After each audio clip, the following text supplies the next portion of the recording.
Здравствуйте, я приветствую вас в эфире телерадиокомпании ГРТ. На ваших телеэкранах программа «Обсуждаем вместе». Я ее ведущая Ирина Кара. В ближайшие 45 минут мы поговорим с вами о той прекрасной дате, которая будет совсем скоро, 19 августа. Гагаузия отмечает День провозглашения Гагаузской республики, День единства народа Гагаузии. И сегодня на эту тему мы будем дискутировать с активистами становления Гагаузской республики. Сегодня у нас в гостях Зинаида Александровна Козлова. Зинаида Александровна, я вас приветствую у нас в студии. Спасибо. И сегодня также в гостях у нас Владислав Анатольевич Маринов. Владислав Анатольевич, рада приветствовать вас у нас в студии. Взаимно. Уважаемые гости, это такая прекрасная дата, 33 года со дня провозглашения, отмечается в этом году, как написал на своей страничке в Facebook активист, а также один из ярых участников становления нашей автономии Леонид Федорович Добров. Итак, возраст Иисуса Христа, итоги мы подведем, 33 года, но для начала хотелось бы вспомнить, как это было. Давайте вернемся назад, ровно 33 года назад, отмотаем эту пленку и вспомним, как все начиналось. Зинаида Александровна, вам первое слово я хочу представить, вот ваши воспоминания. Наши воспоминания, конечно, очень такие, и вроде бы и очень хорошие, и в то же время немножко печальные. То, что мы тогда думали и добивались для своей Гагаузии, для своего народа, теперь, в конце концов, многое не исполнилось, а многое мы даже потеряли. Но тогда это был только, можно сказать, мы шли одним патриотизмом. Нас никто не привлекал. Достаточно было только что узнать, что митинг будет проходить на площади, как все люди выходили добровольно. Каждый из них старался внести свою лепту в становление Гагаузии. Среди них были... Я была в то время председателем женского совета по Камрадскому району. Все мои женщины. Достаточно было позвонить на предприятие, один звонок, как все они выходили. Мы, женщины, и деньги собирали для того, чтобы нужно было в то время. Гагауз Халки возглавлял все эти действия. Это большое им спасибо, тем людям, которые возглавили Гагаузию, которые подняли весь народ. Большое спасибо, можно сказать, и Доброву Леониду Федоровичу. Это он, как тот колокол Герцена, ездил по улицам и объявлял всем. Мы шли как единственный один народ. У нас не было никаких разногласий. Наша цель была добиться того, чтобы Гагаузия была свободной, чтобы она решала свои вопросы сама, и чтобы наш народ был гагаузский, сам решал свою судьбу. Зинаида Александровна, вот вы только что сказали, что был такой женский совет нашей автономии. Кто входил в этот женский совет? Среди ярых таких активистов, наверняка вы помните их фамилии. И таких женщин было немало на самом деле, ведь за каждым гагаузским мужчиной стоит его тыл, его женщина. И я знаю, что все женщины гагаузские, они ярые патриотки, рождаются с патриотизмом в крови. Значит, в 90-м году состоялся съезд женщин Гагаузии. На этом съезде Мария Васильевна была признана и утверждена председателем женского совета всей Гагаузии. Я была ее первым заместителем по Камрадскому району, председателем женсовета Камрадского района, и Полина Фазлы была председателем по Вулканежскому району. Вот эти мы двое были как бы правой рукой Марии Васильевны Мароневич. У меня в свое время был тоже, так сказать, бюро женсовета, куда входили самые, может некрасиво сказать, ярые патриотки Гагаузии. А как они отбирались, Зинаида Александровна? По своим таким качествам характера? Да, пожалуй, больше всего по качеству характера. В то время нужно было иметь свое слово, свой характер и идти до конца. Смелость, отвагу. Смелость. В моем, значит, я, вот, чтобы не забыть некоторых и не обидеть. Да, пожалуйста, прочитайте. Вот у меня были заместителями Иваненко Валентина Ивановна и Данилова Лидия Ивановна. Эти двое были у меня заместителями. Зирова Мария Петровна, она была секретарем всей гагаузских женщин была она и возглавляла работу Марии Васильевны Маруневич. Значит, среди них очень хорошо отличались такие женщины, как Пенова Маргарита Ильинична. Сейчас она уже давно уже не выходит, не ходит, но в то время она была одна из ведущих женщин Гагаузии. Я помню ее по батальону «Буджак». Да, вот. Также двое женщин у меня, которые именно очень активно проявили себя, когда нам нужно было перекрыть железнодорожную станцию и там просидеть хотя бы эти 3 дня. Там в основном это Аллада Мария Георгиевна и Мутав Ивана Дмитриевна. Эти 2 женщины, которые возглавили там и сидели на этой железной дороге. Большое влияние в то время на женщин имели председатели своих женсоветов в коллективе. Это Николаевна Екатерина Андреевна и Станчу Елена Николаевна, которая была на ковровой фабрике, и всех женщин выводили они. И мне хотелось бы ответить нашу молодую, красивую девушку Барбару. Барбову, да, Полину Дмитриевну. Она первая была на Вы говорите сейчас радио. о моей коллеге, о Полине Барбовой. Ну, возможно. В то время она была с большой косой, молодая, красивая. Сейчас и первая такой. студия, где она выступала, это была она. На чистом, красивом гагаузском языке. Вот этих женщин, я думаю, надо всегда помнить и уважать. Да, Полина Дмитриевна до сих пор с такой же косой, с таким же ярым характером. Мы говорим о Полине Барбовой-Кара, об нашей коллеге. Зинаида Александровна, мы еще вернемся к вам. Я бы хотела подключить к нашему разговору и Владислава Анатольевича. Владислав Анатольевич, давайте вспомним. Вы вспомните все те события, которые были 33 года назад. Ведь вы директор музея, и я знаю, что вы в вашей голове помните не только, что где находится в самом музее, но и о событиях. И само Человек-энциклопедия. становление, ну, это чересчур. Но все равно, многие информации и те даты, мы все равно обращаемся к вам, получаем хорошие, правильные ответы. Халкы могу сказать, Да. что я знал лично, кто начинал это. Это первое лицо, это Дмитрий Иванович Савастин, Петр Влах. Их 5 человек было. В живых из этих 5 человек, кто начинали, остался только сегодня Георгий Стаматов. Я не знаю, чего его игнорируют так, но он единственный из первого вот этого комплекта был. Потом дальше уже комплектовалось, и все шло дальше, глубже. А вы сами какое Это участие еще- принимали? Я в 90-е годы с братом принимал. Мы озвучивали митинги, вот ставили аппаратуру, озвучивали да, я митинги. Вот это основной наш вклад. Кроме того, помогал отцу фотографировать вот эти митинги. Ну, это тоже хороший Присутствовал. архив. Архив очень богатый. На сегодня из людей, кто фотоматериалы имеет, это Малай. Олег Малай. Александрович. У него больше архив, потому что он имел доступ и в Приднестровье, и на молдавскую территорию. Документы имел как корреспондент, фотокорреспондент, и здесь по Гагаузии. Так что у него самый богатый архив. Самое обидно, что он уже практически создал фотоальбом этих работ.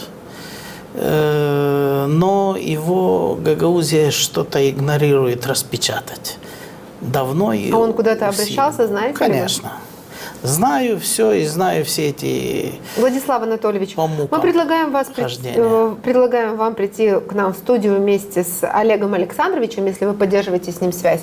И, может Я быть, посредством поддерживаю. телевидения мы обратимся к меценатам, кому-то это будет все интересно. зависит от нашего руководства Гагаузии. Я еще не досказал ту версию, что вот не версию, а действительно факт, что кроме нас очень озвучиванием митингов в вплотную, можно сказать, что и больше нас, занимался такой музыкант, руководитель Серенсу Федор Федорович Родионов. Он даже реквием создал, посвященный Гагаузской республике, вот это становление. Но его также не признают, не знаю почему. Ну, у него тяжелый характер. Тяжелый, наверное, потому что для нас. гагаузский, Нет, да. не для нас. Нет, он нормальный, в кругу друзей вполне нормальный человек. Просто Нужно найти подход. у нас любят, когда люди... Не хочу выражаться. Я вас поняла, о чем вы говорите. Что еще можно сказать? Ну, обидно, конечно, что вот этих первых лиц, кто стоял у истоков, забыли. Уже дальше был организован Гагауз Халкы, ну, приходили и Дмитрий Айогла, и Степан Булгар, который впоследствии уже в 1988 году возглавил это движение, стал председателем. Это официальное. Но зарождалось Гагауз Халкы гораздо раньше. И у нас привыкли к бумажкам, а оно было чуть-чуть иначе. Очень благодарен я Тавшамжи Константину Петровичу. Он свой орден, который получил, высший орден Гагаузии, Гагаузери, он передал в музей, и есть надпись, он сегодня выставлен, что он не имеет права в едином лице пользоваться этой наградой. Эту награду заслужил весь народ. Леонид Добров передал свой рупор Мы видели этот Аврору Гагаузии, которая Гагаузия в мегафон опасности, такой, да. все на баррикады. Также благодарны Ивану Георгиевичу Бургуджи, второй орден Гагаузии, получивший Гагауз Халкы, он также передан в музей. Экспонируется все это самое. Сейчас у нас выставка проходит. Владислав Анатольевич, у меня тоже есть такой орден. Но пока не готова передать вам. У меня он хранится, потому что это память об моем ушедшем отце. Я поэтому... хорошо знал его. Достойный человек. Был действительно патриот. Ну, а фотографии и другие документы я вам непременно передам, Владислав Анатольевич. Мы с возвратом делаем копии, и сейчас выставка выставлена. Есть очень много. Обидно то, что действительно те патриоты, которые бегали, боролись, их зачастую забывают, игнорируют. Ну и... Со всеми вытекающими из этого. Как увидеть, на сегодня очень много награжденных лиц, которые близко там, ну, даже не пахли. Тут я с вами согласна и даже говорить на эту тему не хочу, потому что я думаю, что без нас разберутся, надеемся на то, что без нас разберутся. Владислав Анатольевич, вот выставка в вашем музее есть, да, мы не раз ее показывали, лично я 2 раза показывала в нескольких своих программах. Экспонаты хорошие, экспозиция хорошая. Как реагируют на эту экспозицию подрастающее поколение, школьники? Интересует ли их эта тема, вот на ваш взгляд? По-разному. Есть кого интересует, есть которые вообще 0 эмоций. Считают, что это было давно, почти что неправда. А все же, например, гости, которые приезжают к нам из дальнего, ближнего зарубежья, их это стелла, этот стенд интересует? В основном выходцы с постсоветского пространства, они отдают дань уважения, что мы помним. Ну, не так давно ушедшие времена, все-таки помним и вспоминаем о них. Это многого стоит. Но не все. Многие, даже наши местные, считают, что те, кто не зарубежье, считают, что это все излишне. Ну, я могу еще добавить, что очень много активистов, патриотов очень сильно разочарованы в последующих деяниях в Гагаузии и сомневаются в справедливости того решения, что было сделано. Но было сделано многое. Мирным путем завоевать Это самое главное. государственность, да, это не видано ни в Европе, нигде. Мирным путем получил народ Гагаузии. Я говорю народ Гагаузии не только о гагаузах, потому что на сегодня идет Всё население, мы имеем в очень виду. большая борьба за вот эти кресла, что человек должен знать язык, независимо от его мозгов. Я считаю, первое уложение, которое было, троязычие, это любой национальности человек, проживающий на территории Гагаузии, проживший в определенный срок, имеет право на должное, как место в правительстве, и его забота не заботится о своем кармане, как на сегодня идет, а заботится о благосостоянии народа Гагаузии. Я скажу, если пойдет действительно хорошая, как говорится, волна этого направления, то и народ всей Молдовы потянется к нам. Владислав Анатольевич, я благодарю вас. Сегодня у меня в руках фотография женщины. Я попрошу наших операторов по возможности, если есть такой шанс, увеличить немножко фотографию. На ней изображена Мария Васильевна Маруневич. Это та самая женщина, которая стала примером не только для женщин, но и для мужчин, примером мужества, самоотверженности. И я уверена, что в ее сердце Гагаузия занимала самое большое место. Зинаида Александровна, я знаю, что вы непосредственно дружили, общались с Марией Васильевной Маруневич. Расскажите, пожалуйста, немного об этой поистине великой женщине нашей гагаузской автономии. Что я могу сказать? Это действительно дочь гагаузского народа. Эта женщина сделала все. Она столько занималась именно нами, женщинами. Она возглавила все движения, она направляла нас на все. Но самая ее черта была, это была доброта. Вы знаете, с какой любовью она относилась к нам, женщинам. С какой нежностью она даже всегда нам что-то рекомендовала или говорила. Она шла впереди всех женщин. И мы ей верили, каждому ее слову, и шли за ней. Скажите, пожалуйста, что вам удалось перенять у Марии Васильевны Маруневич? У Марии Васильевны Маруневич в первую очередь лично я переняла то, что нужно, во-первых, любить свою Гагаузию. И если вы будете ее любить по-настоящему, тогда и все дела, и все будет хорошее. Если только что в вашем сердце закрадываются какие-то сомнения, никакой хорошей работы не получится. Зинаида Александровна, скажите, пожалуйста, насколько я понимаю, ваша национальность не гагаузка. Вы уж извините за такой вопрос. Да, Вы русская. да. И вот все же те 33 года назад вы русская женщина, молодая, активная, боретесь за становление гагаузской автономии. Откуда у вас эта любовь к Гагаузскому краю? Дело в том, что я родилась на Кавказе, всю жизнь прожила там. И обычаи кавказского народа схожи с обычаями гагаузского народа. И когда нас сюда с мужем прислали работать, у меня было такое впечатление, что я пришла домой и работаю дома. И никогда не закрадывалась мысль вернуться на Кавказ? Ну, мы каждый год ездили, пока были там родственники, мы всегда ездили. Ну, туда. насовсем репатриироваться не захотелось, да? Все же уже здесь пустили корни, у нас хорошо. Мне было здесь столько много друзей, что не хотелось с ними расставаться.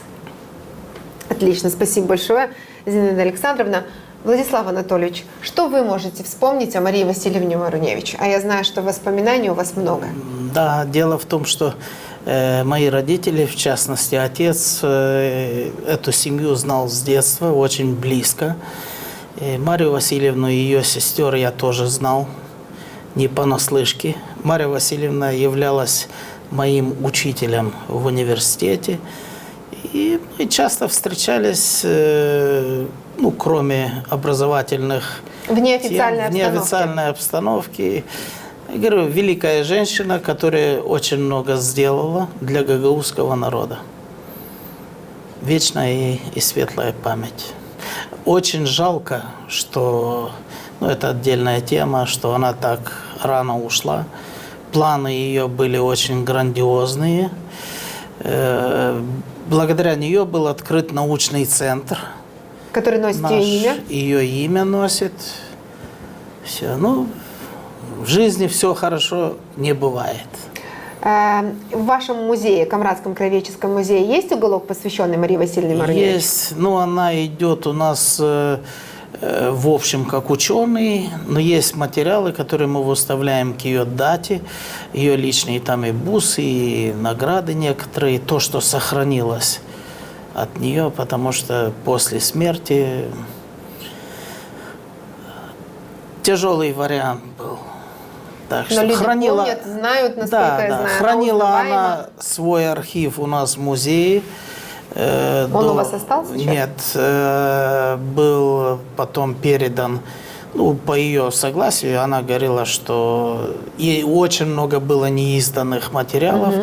Был передан назад в университет, потом в Приморию попал, в подвал, половина затоплена, уничтожен, короче говоря. К сожалению. Но часть архива, наверное, большая, все-таки сохранилась у ее воспитанницы и родственницы Дианы Никогла. Так что понемножку идут издания, и надеюсь, что восстановится, большая часть будет восстановлена. Огромное спасибо. Зинаида Николаевна, я слышала о том, что вы были одной из участниц перекрытия железнодорожных путей. Да. Сколько дней длилось это перекрытие? И 3 откуда дня мы пришла были. эта информация? Кто решил это сделать? Расскажите, пожалуйста, Вообще поподробнее. инициатором был Бургуджи. Он обратился к нам, женщинам, мы его поддержали и перекрыли железный путь на 3 дня. Женщин было там много, которые участвовали. Сколько приблизительно женщин было? Дело в том, что там же круглосуточно не дежурили. Некоторые бывали по 3-4 часа, сколько могли, с работы отпрашивались. Некоторые день, некоторые ночь. На ночь оставалось меньше. Но если всех подсчитать участников, то было где-то 15 человек. Ну, железнодорожные пути перекрывались наглухо, никто не проезжал? Нет. Нет. А Всё. пытались? Приезжал состав, который должен был проехать или нет? Или они знали? Пытались, но было предупреждено и Молдова, и все, что все равно никто не проедет. Вы Поскольку прямо сидели на шпалах, на рельсах? лежали. Лежали прям? И не боялись? Не было страха? Ведь дети, Зинаида Александровна, родственники. Вы Вот знаете, настолько не было. не было страха вообще? Нет. Настолько были самоотвержены? Мы просто верили в то, что это нужно. В данный момент это было нужно. Вот это мы понимали. Вот Ни это одна смелость. машина никакая не проезжала. Я в основном занималась, подвозили питание. Маслозавод помогал нам. Я привозила оттуда молочные продукты, кормили мы их там. Наш хлебзавод давал нам хлеб свежий, выпеченный, я привозила. И также общепит-хану тоже там чай, там все. Туда подвозились. Вода, все. Сейчас вы встречаетесь с этими женщинами? Вот тот же женский совет, который у вас был. Вы поддерживаете как-то связь, созваниваетесь, знаете, как Да. они себя чувствуют? Да, созваниваюсь, все. Зинаида Александровна, а удалось вот кому-нибудь из этого списка что-нибудь, как сейчас на наш лад говорят, выбить, достать, кому-то помочь? Например, вот все же жизнь готовы были отдать за автономию. Сейчас как относятся ко всем этим людям из списка? Вот эти Лично все вы люди- сами, я прошу прощения, лично вы сами какую-то награду имеете? Медаль? Юбилейные медали имею, 7 юбилейных медалей. А заслуженный ордер Гагаузской республики? Нет, нет. А почему? Вас не саднит где-то в глубине души, что такой медали у вас нет?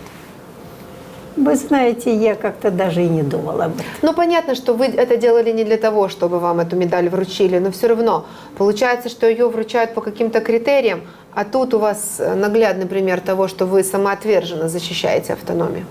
Да и сейчас, я смотрю, вы яро так отставите позицию.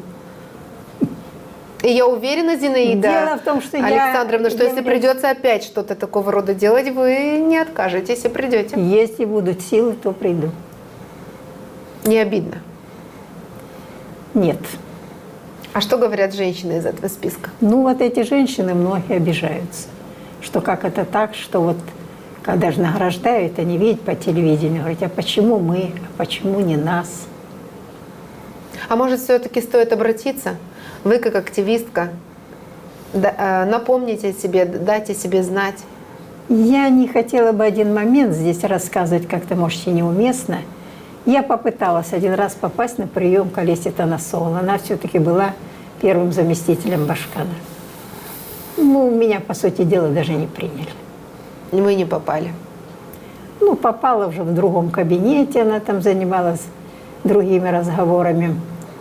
Ну, короче говоря, разговор не состоялся. Очень жаль, я надеюсь, что нас посмотрят руководители, те люди, которые будут ответственны за такого рода медали, не пройдут мимо, и все-таки награда найдет своего героя. Ну, если еще будем живы. Все будет хорошо, нужно надеяться только на самое хорошее. Скажите, пожалуйста, Зинаида Александровна, вот Гагаузии уже 33 года. Вы ее такой себе представляли? Нет. Раскройте, пожалуйста, скобки. Нет. В то время, когда мы боролись за единство гагаузского народа, за их будущее, нам представлялась совсем другая Гагаузия. Но у нас она и была. У нас было, все было у нас даже таможня была, у нас все было. Теперь потихоньку, не знаю, какими это путями, все ушло. И вот, видимо, от того, что все у нас отняли, люди, возможно, и потеряли какой-то интерес к Гагаузии. На ваш взгляд, будущее у автономии есть? Будущее есть. Просто надо поднять те силы и тех людей, которые смогут за это бороться. Спасибо, Зинаида Александровна.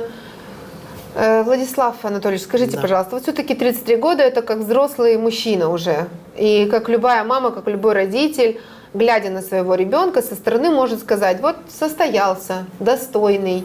Ну, знаете, как такой анализ.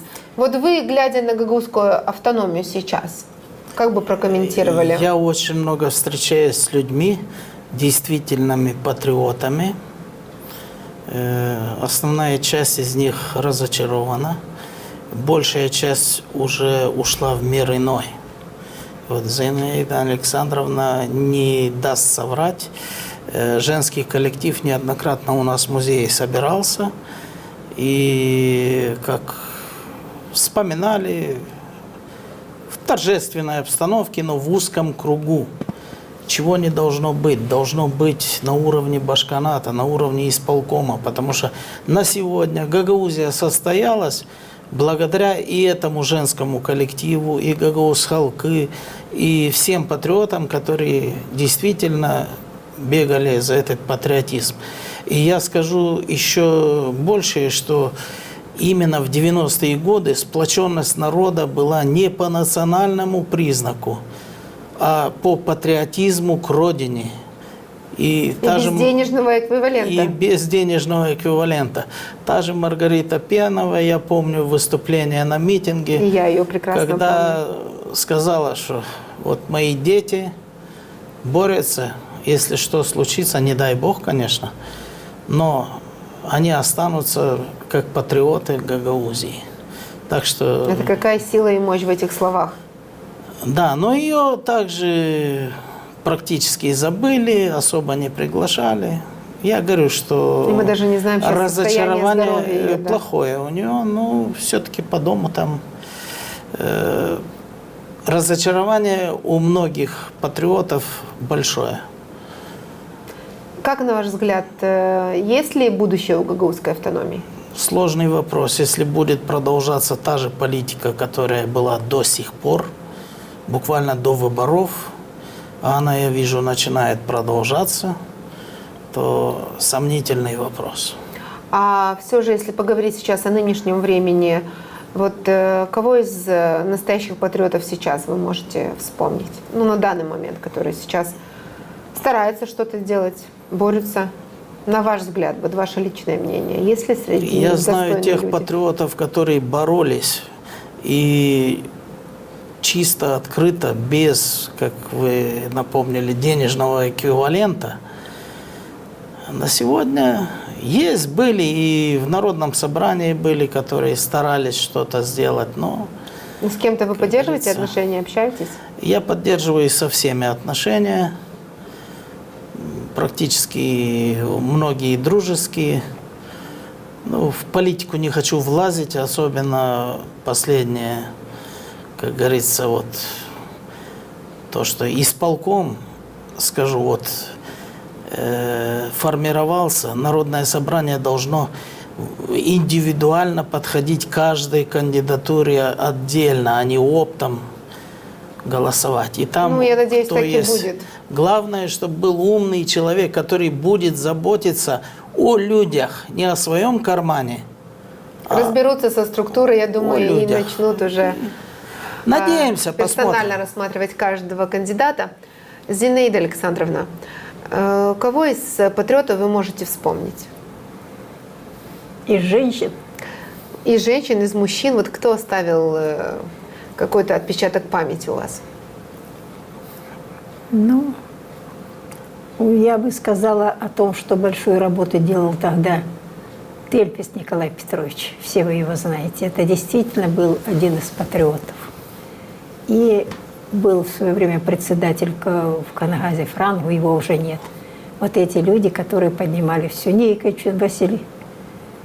Он большую работу тогда проделал, но он и сейчас, по-моему, занимается общественной работой. Зинаида Александровна, а вот все же вы, наверное, следите за ситуацией в автономии. Я думаю, что вы читаете новости, смотрите программы, знаете, что у нас в автономии происходит. Из тех молодых активистов, патриотов, кто, на ваш взгляд, сейчас дает самые такие большие надежды? Есть ли те, кого вы можете выделить? Из молодых. Да. Но я как-то больше общаюсь с тем возрастом, с молодыми. Ну, хотя бы так, пару фамилий, если помните. Нет, не могу таких патриотов назвать из молодых. А из батальона «Буджак» кого бы вы отметили? Батальон «Буржак», если те, которые были, там действительно были наши патриоты. Есть такой Новак Константин Дмитриевич, он тоже был в батальоне «Буджак». Кстати, он и сейчас борется за автономию и отставить свои интересы. И если нужно, как он говорит, я сейчас оружие возьму и пойду. А еще больше никого не можете вспомнить? Ну, тогда еще был у нас Ротарь. Сейчас я не Володя. знаю. Владимир Ротарь, Владимир. да. Он где-то в России, насколько Да, я знаю, в вот. Петербурге. Но я думаю, если что бы началось, он приедет. То есть это те люди, у которых все равно Это где-то в глубине души У них, если осталось это в душе, это они до конца. Это до конца. Василий Пиогла, Царство Да, Небесное, да. недавно Василий ушел. Пеев. Пеев, да. Тычман. Да, ну так на него говорили, Ваш конечно. отец патриот был, Да, да. действительно. Спасибо большое вам за память. Мне очень приятно, что Да, вы помните. был, да. Мне самой приятно. Вообще, это моя любимая Анатолий тема. Кёр был такой, до глубины души он стоял у истоков, но он у первых, это самое. Ну, во всяком случае, когда в 92-м Ну, это году патриоты началось, были да. действительно, которые без шкурного интереса А рассматривали. то, что мы завоевали, отстояли Камрадский государственный университет благодаря Леониду Федоровичу Доброву и другим активистам, вот вы верили в то, что у нас будет университет? Верили. Хотя я была тогда член партии коммунистической, это было наш райком партии. Это было ваше место. Это было наше здание.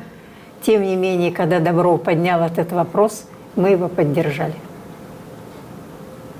И это так здорово. Я 3 раза получала высшее образование в этом университете и благодарю вас за это, потому что я уверена, что так поступят многие другие, ведь нам это очень удобно, на месте. Не надо уезжать из своей автономии, получить образование достойное. И Леониду Федоровичу Доброву тоже огромное спасибо, да и за создание автономии. Огромное-преогромное спасибо, потому что каждому из нас есть чем гордиться. И мы надеемся, что гагаузская автономия будет только расцветать. Уважаемые гости, наш эфир подходит к концу, но я бы хотела, чтобы каждый из вас пожелал каждому жителю нашей автономии, да и Республики Молдова в целом, что-нибудь в канун этого прекрасного праздника. С вас начнем, Зинаида Александровна.